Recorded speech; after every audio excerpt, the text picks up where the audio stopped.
First to the licence fee then, Gavin. What's been decided on that?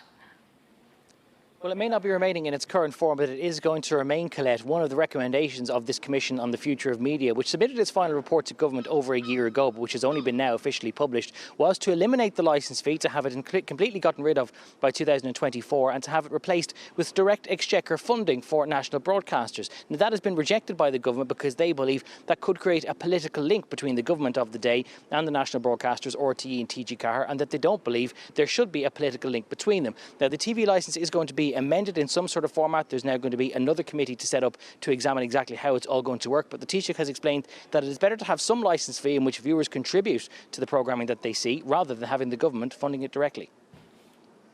That danger is always there. We've seen it already in some EU member states where governments are now directly influencing, to an unhealthy degree, media outlets. And have an overbearing influence on some media outlets and platforms, which does impact on democracy and choice.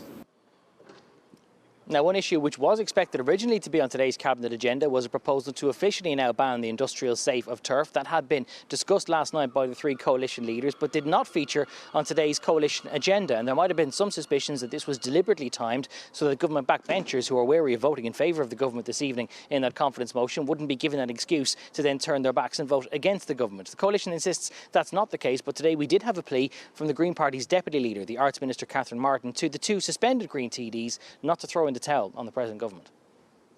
It's a 6 month suspension in the broader scheme of things, and NASA and Patrick have indicated their desire to come back into the PP, and we can't wait to welcome back into the PP. In relation to today's vote, there has been I suppose engagement with the whip yesterday. There is further engagement today, and I hope they will vote to support government this evening.